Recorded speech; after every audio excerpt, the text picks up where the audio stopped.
Querida igreja, presente aqui no santuário e nos acompanhando pelas redes sociais, paz seja contigo. Você já recebeu o convite para alguma coisa, algum convite especial? Já, né? Eu já recebi, você já recebeu também. Convite, por exemplo, para uma festa, um jantar, casamento. Quando a gente recebe convite para casamento, já dá até aquele frio no estômago, né? Tem que comprar presente. E aí a gente pega o pacote, a gente antes dá uma balançadinha no pacote. Se o pacote for pesadinho, a gente diz, ó, é presente bom, né? E os convites, normalmente eles vêm com alguma orientação. Traje a rigor, traje informal, black tie. Os noivos nos mandam os convites e já vem escrito assim, lista de presentes na loja tal. Então você já sabe que é um convite que requer um presentinho para o casal. Então os convites sempre vêm com um pedidinho de alguma coisa, esteja bem vestido, leve um presentinho, tem que ser parente. Mas imagine você receber um convite que não tem custo. Aliás, um convite que indica que não tem custo, tudo free, tudo livre. Está tudo pago. Eu tenho um amigo que ele gosta de boca livre. Se convidar ele e falar que a comida vai ser de graça, ele não falta em uma atividade. Então, imagine você recebendo exatamente agora um convite assim, sem custo, sem exigência e que traz uma novidade extraordinária. Esse convite te oferece, no lugar de cobrar, uma vida abundante, uma vida farta, uma vida cheia. Esse é o convite que Deus faz no livro do profeta Isaías, no capítulo 55, versículos 1 a 9, que vocês leram alternadamente com Silas, e permitam que eu leia novamente para vocês. A todos vós que tendes sede, vinde às águas, e vós os que não tendes dinheiro, vinde, comprai e comei. Sim, comprai sem dinheiro e sem preço vinho e leite. Por que gastaríeis o dinheiro naquilo que não é pão? E o vosso suor naquilo que não satisfaz? Ouvi-me atentamente, comei o que é bom e vos deleitareis com finos manjares. Inclinai os ouvidos e vinde a mim, ouvi, e a vossa alma viverá, porque convosco farei uma aliança perpétua, que consiste nas fiéis misericórdias prometidas a Davi. Eis que eu o dei por testemunho aos povos, como príncipe e governador dos povos. Eis que chamarás a uma nação que não conheces, e uma nação que nunca te conheceu, correrá para junto de ti, por amor do Senhor teu Deus e do Santo de Israel, porque este te glorificou. Buscai o Senhor enquanto se pode achar, invocai-o enquanto está perto. Deixe o perverso o seu caminho, o iníquo os seus pensamentos, converta-se ao Senhor, que se compadecerá dele, e volte-se para o nosso Deus, porque é rico em perdoar. Porque os meus pensamentos não são os vossos pensamentos, nem os vossos caminhos os meus caminhos, diz o Senhor. Porque assim como os céus são mais altos do que a terra, assim são os meus caminhos mais altos do que os vossos caminhos, e os meus pensamentos mais altos do que os vossos pensamentos. Glória a Deus. Que palavra linda. O contexto dessa palavra, essa palavra é escrita por Isaías. Deus coloca estas palavras no coração de Isaías no momento em que o povo estava exilado. Ora, o povo estava exilado não por vontade de Deus. O povo estava sofrendo no exílio por conta dos seus pecados. Porque pecaram, porque desobedeceram a Deus, porque viveram longe daquilo que Deus havia reservado para eles, é que eles estavam exilados, subjugados, aprisionados, sofrendo humilhação, passando por dificuldades. Por isso que estavam exilados. É neste momento que Isaías escreve estas palavras. E mesmo assim, Deus oferece restauração e vida nova para aquelas pessoas. No capítulo anterior, no capítulo 54, Deus fala sobre a sua aliança eterna com o povo. Deus fala que não desistirá da aliança que Ele fez com aquele povo, mesmo sendo um povo desobediente. E por que Deus não desiste da aliança que Ele faz com o ser humano? Porque a aliança que Deus faz com o ser humano não depende do ser humano. A aliança que Deus faz com você, as promessas que Deus faz para a tua vida, não depende de você. Começa e termina nele. A bondade e o amor de Deus é um atributo de Deus, não é teu. A tua desobediência não tem o poder de abalar a soberania de Deus e o controle que Ele tem sobre todas as coisas. É por isso que Deus amorosamente tenta nos acordar o tempo todo. É como se Ele estivesse dizendo assim: ei, olha para cá, olha para mim, sou eu que estou controlando a tua vida, por que você está olhando para outro lugar? Por que você virou o rosto?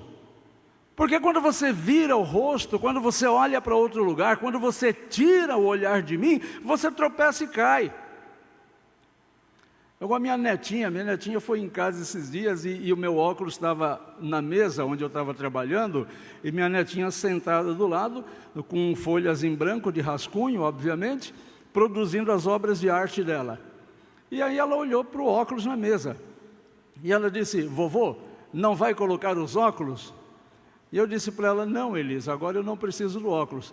Então ela disse: tem que olhar para o chão, vovô.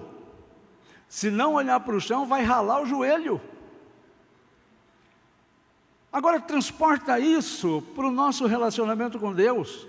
Será que você não vive de joelho ralado como o povo de Israel estava naquele momento, porque afasta os olhos de Deus?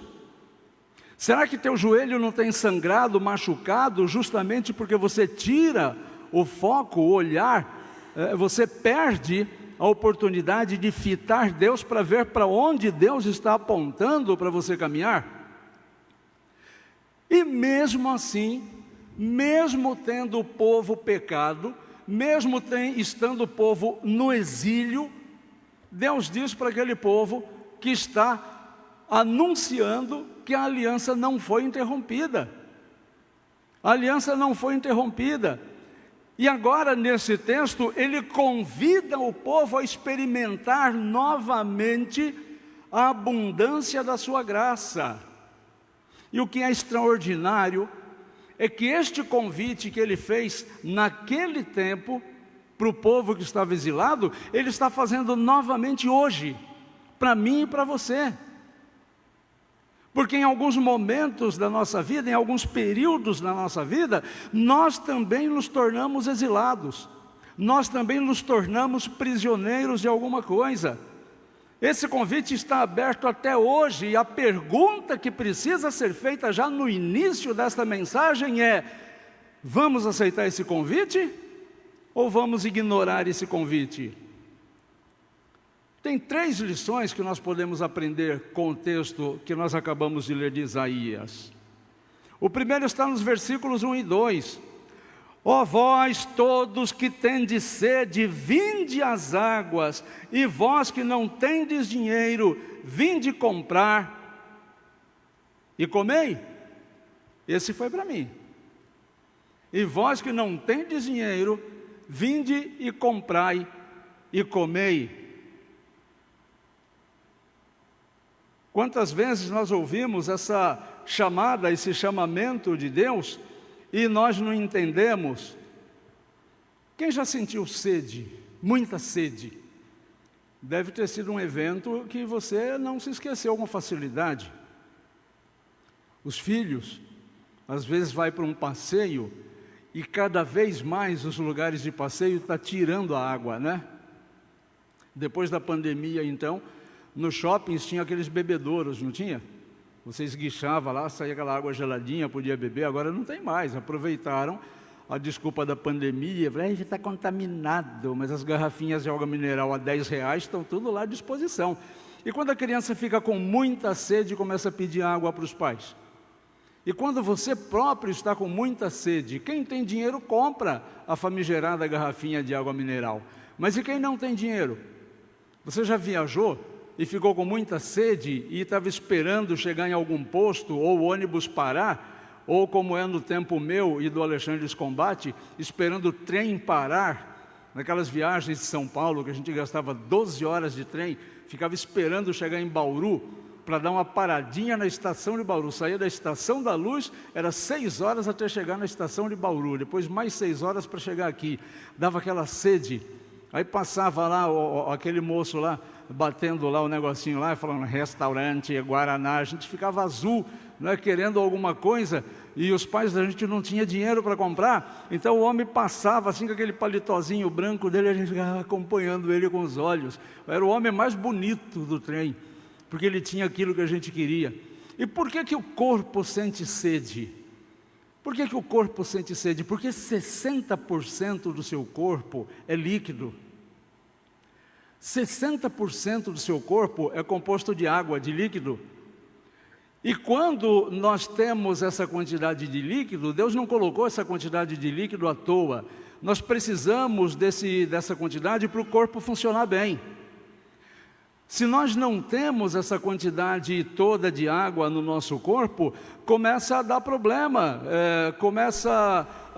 nós começamos a sentir falta, o corpo começa a ter dificuldade para funcionar algumas coisas, e aí acontece que nós começamos a perder líquido através do suor, através da urina, começamos a perder líquido, e dali a pouco o cérebro começa a perceber que o nível está desregulado, e aí o cérebro, o organismo diz para o cérebro: ei, preciso de água, estou com sede. E aí você precisa tomar água para equilibrar essa necessidade do corpo, e não adianta usar outro líquido. Meninas, vocês precisam tomar água. Meninas geralmente não gostam muito de água, né? Mas tem gente que só toma, por exemplo, Coca-Cola. Não bebe um copo de água no dia, mas bebe 4, 5 garrafas de Coca-Cola. Não adianta. Com o passar do tempo, o corpo vai reclamar porque você está colocando no corpo uma coisa que não é própria. Tem que ser água. Aí você toma aquele suco gostoso, vai lá na pastelaria da Lena, toma um suco gostoso. Aí termina o suco, aí você chega em casa com sede, aí toma um copo de água gostoso, fresquinho, misturado, meio a meio, né? Meio gelada, meio natural. Você bebe, e aí a gente diz assim: nada como a água, não é isso?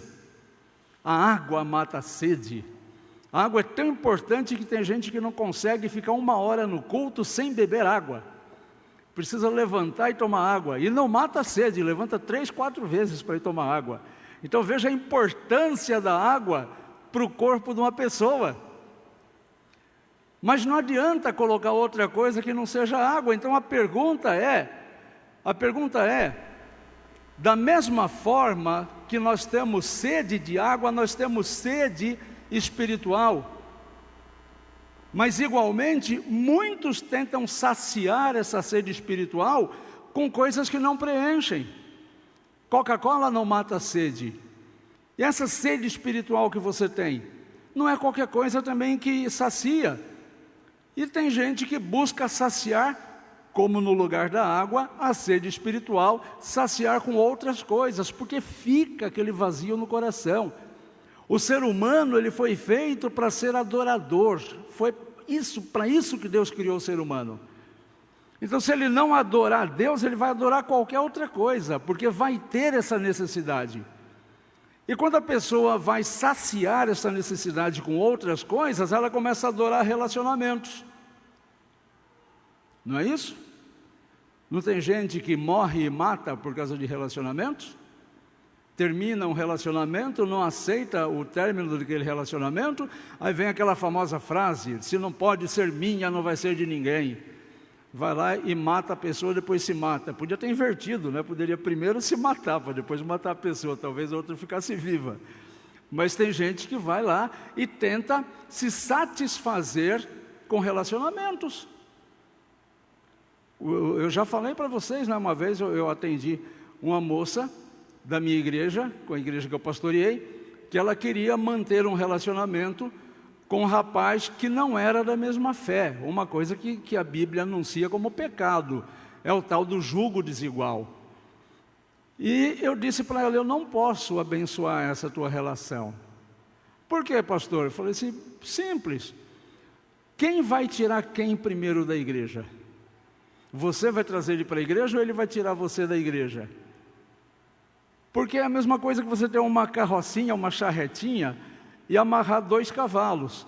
Um cavalo puxa para um lado, o cavalo puxa para o outro. Arrebenta a charretinha. E a moça disse, não, pastor, mas ele é um rapaz excelente, honesto, trabalhador, não bebe, não joga, não fuma, mente de vez em quando. Mas não faz nada mais de errado. E eu pensei comigo, mas não jogar, não fumar, não fazer nada errado é obrigação de qualquer ser humano, né? Isso não é mérito nenhum, todos nós temos dever de ser assim. E ela investiu no relacionamento, para depois de algum tempo, estão casados até hoje, viu? Mas ela abandonou a igreja faz muitos anos. Faz muitos anos. Então o rapaz tirou ela da comunhão com o Senhor. Então, às vezes, nós buscamos saciar a nossa necessidade espiritual em relacionamentos. Tem pessoas que tentam satisfazer isso com status. Tem pessoa que faz questão do título. Quem é você? Ah, doutor fulano de tal. Eu acho engraçado, porque quando eu era diretor de presídio, as pessoas me chamavam de doutor. Eu nunca fiz doutorado na minha vida. Eu não era doutor de coisa nenhuma. A Flores é doutoranda. A Rita está fazendo pós-doutorado. Essas pessoas podem chamar de doutor. Eu e o Zé não somos. Você tem doutorado, Zé? O Zé não tem doutorado também, tem mestrado, alguma coisa assim, mas não é doutor. Eu não sou doutor. E tem gente que faz questão. Quem é você? Sou o doutor fulano de tal. É malemar um bacharelzinho. Mas é o doutor fulano de tal, doutor figurão. Pessoas que fazem tudo pelo título. Querem ser anunciados pelo título e serem chamados até por títulos que não têm. Já viram, principalmente no mundo religioso, o que existe hoje de apóstolo? Agora há pouco eu estava conversando com a Beth sobre essa questão de apóstolo. A regra bíblica é muito clara, para ser apóstolo precisa 2 coisinhas, 2 requisitos para ser apóstolo. Tem que ter andado com Jesus e tem que ter sido testemunha ocular da ressurreição de Jesus. Se não andou com Jesus, não foi testemunha ocular de Jesus, não é apóstolo. Mas tem gente que eu sou apóstolo fulano de tal. Que apóstolo? Coisa nenhuma. Mas tem gente que quer viver do título e por aí vai. Gente que tenta preencher esse relacionamento, essa necessidade, relacionamento não, tenta preencher essa necessidade com dinheiro. Trabalha 10, 15, 20 horas por dia. E as 4 horas que sobra para dormir, sonha que está trabalhando. Trabalha inclusive no domingo, cometendo um grande pecado. E o dinheiro que você ganha no domingo é dinheiro que você coloca em saco furado. Você gasta que você nem viu onde gastou esse dinheiro. Não é dinheiro abençoado, não é. Não é dinheiro abençoado. A não ser que você abra a Bíblia e me mostre 2 ou 3 versículos dizendo que o dinheiro que você ganha no dia que é reservado como dia do Senhor, onde no dia do Senhor só podemos fazer 2 coisas, não 3, nem 4, nenhuma, 2, descansar e ter comunhão com Deus. Não tem espaço para a terceira. Eu vou descansar, ter comunhão com Deus, mas vou aproveitar para fazer um bico ali, vou carpinar um lote. Não é dia de carpinar lote. Carpina lote nos outros 6 dias. Ah, mas eu estou precisando, pastor, você vai lá e ganha vintão carpinando lote. Nem sei se é esse preço. Quanto está hoje, Fabiano, para carpinar um lote? Você também faz tempo que não carpina um lote, né? Nem sei quanto dá, faz tempo, né, Zé? Faz tempo. Então, nem sei quanto está, mas se você ganhou lá vintão para carpinar um lote, isso não vai resolver a tua vida. E você ainda pecou, ainda por cima pecou. E o seu coração está no dinheiro. E se me faltar o dinheiro, ai que medo! Aí chega alguém e diz para você, mas o Senhor disse que nunca viu o justo mendigar o pão, isso está na Bíblia. Não, mas está escrito na Bíblia, faz por onde eu te ajudarei. Nunca li isso na Bíblia. Mas tem gente que cita isso para a gente. Está escrito na Bíblia, faz por onde eu te ajudarei. Sabe aquelas pessoas que são especialistas de repetir coisas, afirmando o que está na Bíblia? A Bíblia nunca disse coisa parecida. Põe o preenchimento no coração, no dinheiro. Mas tem gente também que busca o preenchimento do vazio do seu coração nos prazeres, principalmente nos prazeres imediatos, que dão aquela autossatisfação, que dá aquela sensação imediata de recompensa. E só tem 3 categorias de coisas que dão essa sensação de recompensa e de satisfação imediata: droga, álcool e sexo. Mas isso, o efeito passa bem rapidinho, e aí a pessoa precisa de mais, para novamente se sentir satisfeito, realizado, recompensado, e aí volta, droga, álcool e sexo, até ficar viciado em pornografia, até se tornar um etílico, dependente de álcool, até se tornar um drogadito. E fica muito perigoso, aliás, está perigoso quando a pessoa diz: quando eu quiser eu paro, né, Noemi? A Noemi é especialista nisso. Quando chega nessa frase, quando quiser eu paro, é porque, como que é, Denise? O boi já foi com a corda. O boi já foi com a corda. Quando diz quando eu quiser eu paro, é porque a coisa já desandou. Então começa a querer preencher o coração, essa sede espiritual, com essas coisas. Então a pergunta que eu preciso fazer neste momento da minha meditação é a seguinte, meus queridos: nós temos buscado saciar a nossa sede com o quê? A sede espiritual que você tem, porque eu tenho, você tem também. Você tem procurado satisfazer essa sede espiritual com que? Você já aceitou esse convite ou ainda está tentando matar a sua sede em fontes erradas? Se você estiver querendo ou tentando matar a sua sede em fontes erradas, você vai ser semelhante àquela pessoa que está com muita sede e bebe água do mar para se saciar. O que acontece com quem bebe água do mar? Fica com mais sede ainda, porque é água salgada, né? Então, se você tem buscado saciar as necessidades do teu coração, em alguns destes exemplos, ou vários inúmeros outros, você vai ficar como uma pessoa que bebe água do mar.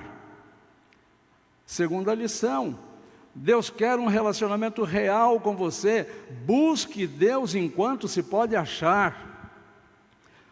Nos versículos 6 e 7 está essa expressão: buscai o Senhor enquanto se pode achar, invocai-o enquanto está perto. Você percebeu que tem 2 vezes aqui a palavra enquanto? O que te faz pensar quando você lê essas 2 expressões, enquanto? Que tem prazo, né? Isso não é indeterminado. Essa oportunidade que você tem não é para sempre. Tem prazo, enquanto você pode achá-lo. Porque se você não aproveitar essa oportunidade, vai chegar o momento que não vai ser mais possível. E aí você vai morrer de sede. Quem morre de sede, dá para matar a sede? Quem morreu de sede? Morreu de sede, dá um pouquinho de água para ele. Não resolve, já morreu de sede. Então, o tempo que Deus nos dá, o tempo da graça, é um tempo que tem prazo. Há uma urgência no convite que Deus faz, enquanto se pode achar. E por que há essa urgência? Deus sabe que nós temos prazo de validade. Mas você sabe que você tem prazo de validade? Às vezes nós, por nós mesmos, achamos que não. Achamos que vamos viver a vida inteira, por toda a eternidade. Principalmente nós jovens. Nós jovens achamos que temos a vida eterna. A gente não vai morrer nunca, não fica doente, não cansa, não precisa dormir, não precisa se alimentar. Nós somos supermans e supergirls. Nós temos a força. Até para a gente o tempo passa. E quando de repente as pessoas estão espantadas, foi-se, tão jovem, não é assim? Então o tempo passa, o tempo de validade está aí.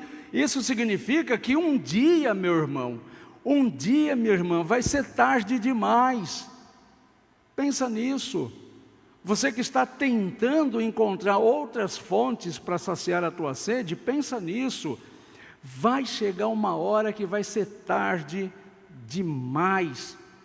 E muitas pessoas vivem como se Deus fosse uma opção de tempo, como se Deus fosse uma opção para depois, como se não fosse prioridade. A pessoa tem tempo para trabalhar. Aliás, eu nunca vi crente, olha só, nunca vi. Se você já viu, por favor, compartilha comigo, para que eu não diga isso nunca mais nos meus púlpitos. Eu nunca vi crente dizendo assim: estou cansado, acho que eu vou abandonar o emprego. Nunca vi crente dizendo assim: não aguento mais, estou cansado, vou abandonar a fisioterapia. Mas quer abandonar a igreja? Estou cansado, não aguento mais. O Alexandre colocou um vídeo no grupo do Ministério de Música lá, fantástico. A pior coisa que existe no planeta religioso é a escala de músico. Porque o músico, ele não tem a folga na escala, que é para dar oportunidade para o outro tocar. Não é assim que ele pensa que é o dia dele faltar. Não é minha escala, posso faltar. Como assim você pode faltar? O que você vai fazer no lugar que você poderia estar em comunhão com o povo? Você vai estar onde? Se for em outra igreja, beleza, tranquilo. Mas e se não for em outra igreja, caboclo? Você está dizendo para Deus que você tinha uma coisa mais importante a fazer do que estar em comunhão com o povo?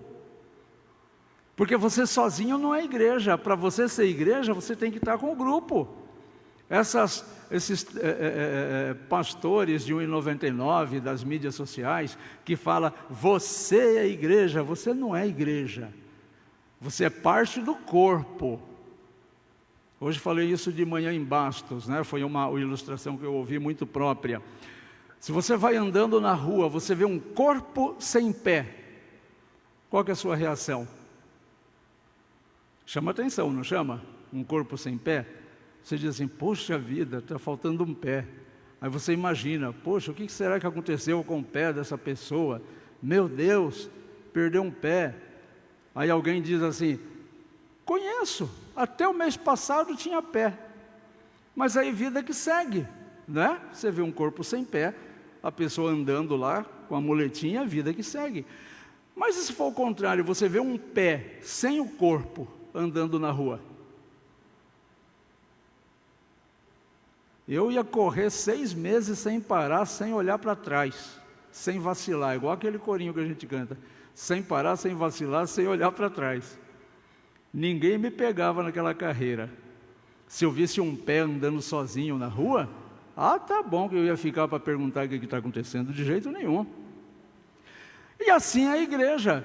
Então, a igreja sem você é um corpo sem pé. Mas você fora da igreja é um pé sem corpo. O que causa mais estranheza?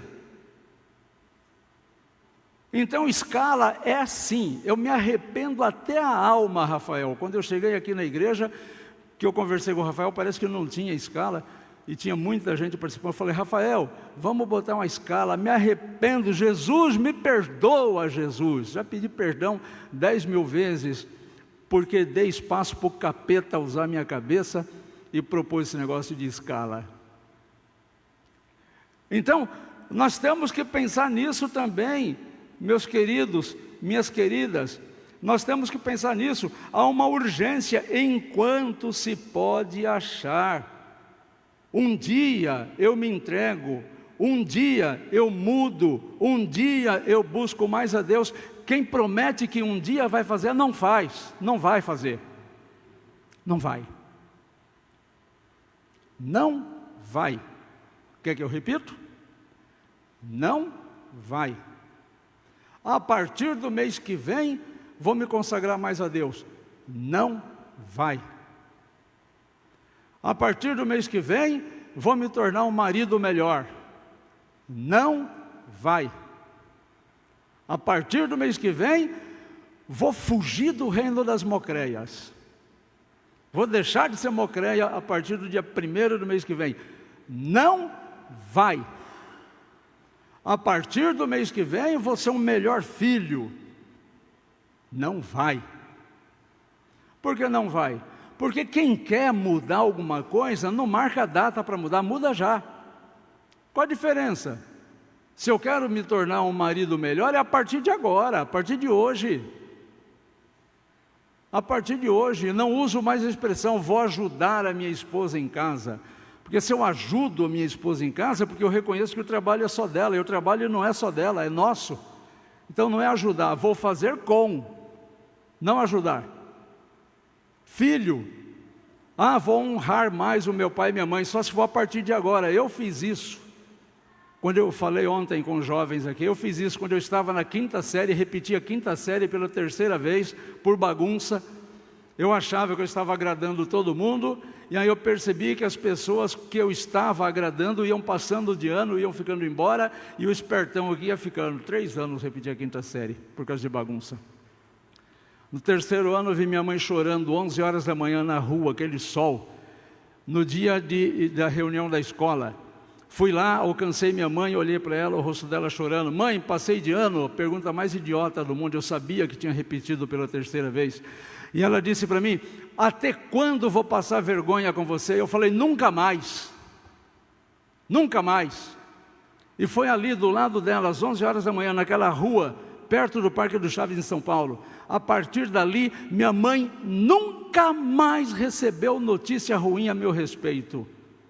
No ano seguinte, me matriculei numa escola nova, ninguém me conhecia, e daí para frente, em todos os anos, eu já tinha estourado as minhas notas no 3º bimestre.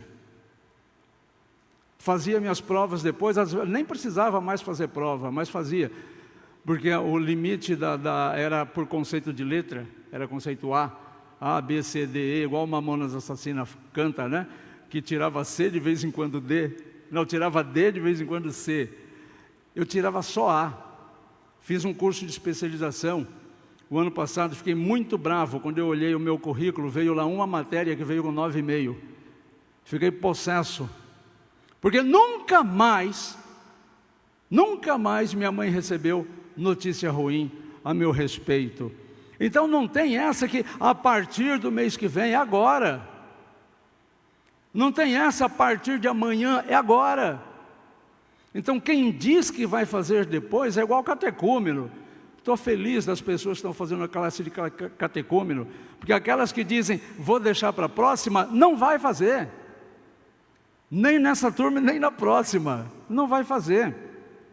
Então, essa urgência no convite precisa ser decidida agora. Isso significa que um dia vai ser tarde demais, e Deus está chamando você hoje, Deus está chamando você agora, e o convite da graça não pode ser adiado. Meu irmão, minha irmã, você está buscando ao Senhor com intensidade real, ou está deixando para depois? Quem adia a busca por Deus, corre o risco de nunca encontrá-lo. Quem está enchendo o coração de muitas outras coisas, corre o risco de nunca mais encontrar espaço para Deus. Terceiro e último item, os planos de Deus são melhores que os nossos.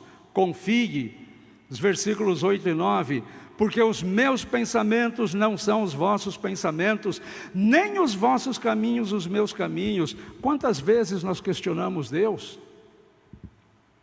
Você já questionou Deus? Quem já questionou Deus? Eu já questionei um punhado de vezes também.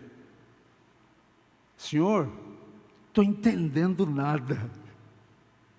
Não estou entendendo nada. E sabe o que é mais fantástico? Ele não está nem aí se a gente está entendendo ou não.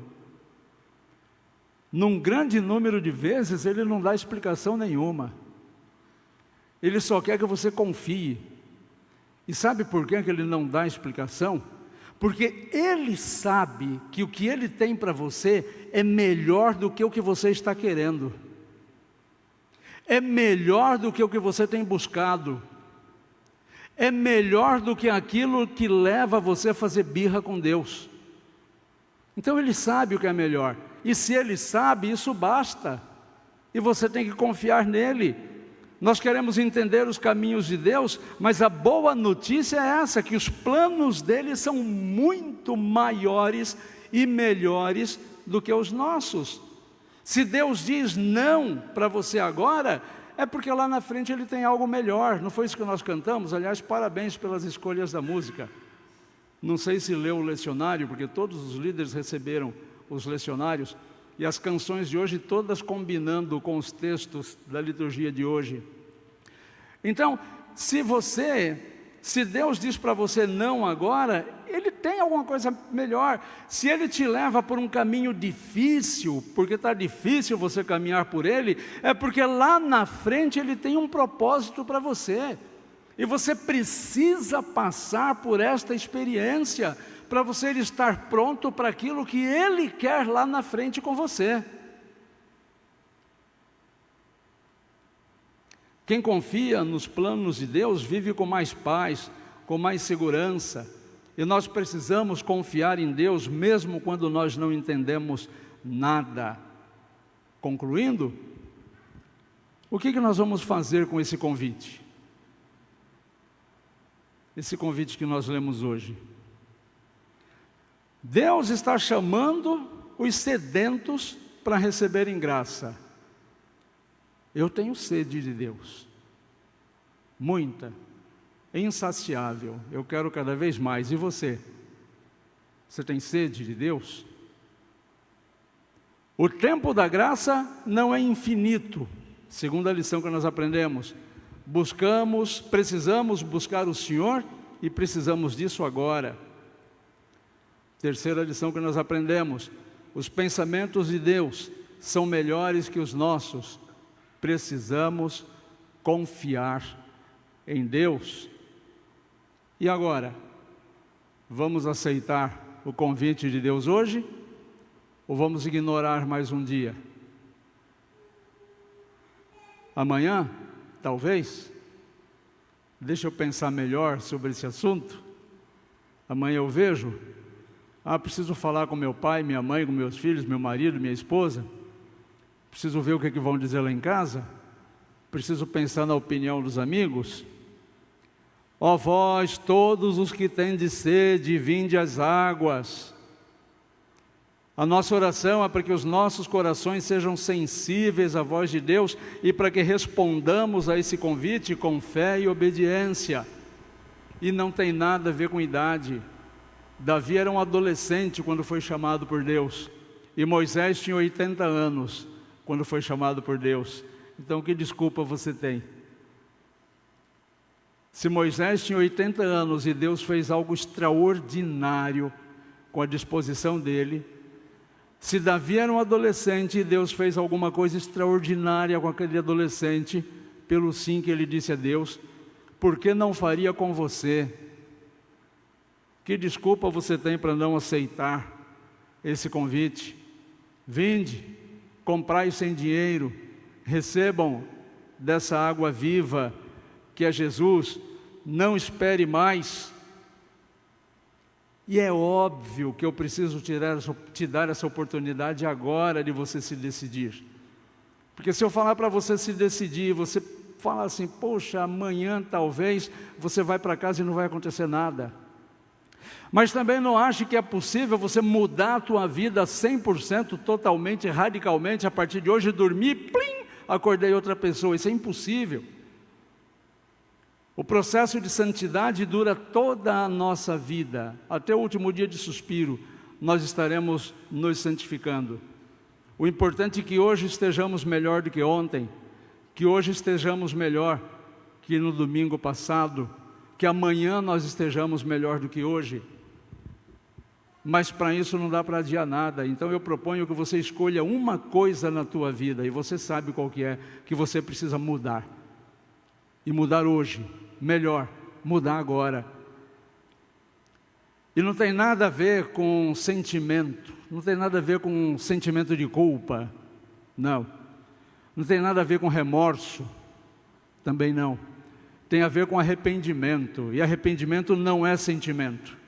Arrependimento é mudança de mentalidade, que é aquilo que a palavra fala: não vos conformeis com este século, mas transformai-vos pela renovação do vosso entendimento. Arrependimento é isso. É modificar comportamento, modificar atitude, modificar pensamento, padrão mental. Então eu quero desafiar assim você.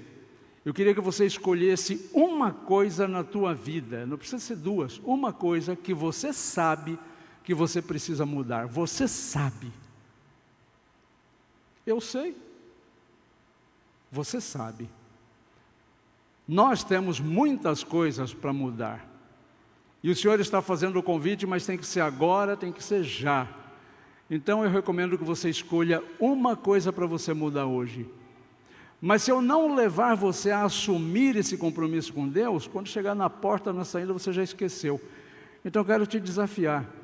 Se você vai assumir esse compromisso de mudar uma coisa na tua vida, fica tranquilo, não vou chamar você aqui na frente não.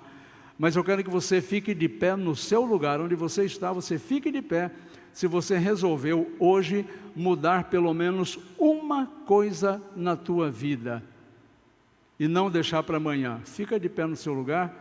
Se você vai fazer isso, se você vai assumir esse compromisso com Deus. Louvado seja nosso Deus. E confia, não confia no teu próprio esforço não. Se você confiar no teu próprio esforço, simplesmente não vai dar certo. Confia que o Senhor vai te sustentar pela mão, o Senhor vai te carregar e vai fazer você atravessar esse deserto e chegar do outro lado. Mas assuma o compromisso de fazer, como se diz em política, né, Alexandre? A contrapartida. Dê a sua contrapartida. Deus entra com o poder dele, com o sustento, saciando a sua necessidade. E da sua parte, você faz obedecer e colocar de tempo em tempo para o nosso Senhor o que você gostaria de mudar na sua vida, para que você tenha cada vez mais o seu coração saciado, para que você não sinta sede. Enquanto você fica em pé, eu peço, e veja só, quando eu peço para você ficar em pé, note que eu estava em pé antes de você. Porque eu não sou melhor do que ninguém, tem muita coisa na minha vida que eu tenho que mudar. E hoje de manhã em Bastos eu escolhi alguma coisa para mudar e vou escolher outra agora, então vão ser duas. E nós vamos caminhando juntos, um encorajando o outro. E nós vamos pedir que a nossa diaconia ore nesse instante pela vida de todos nós.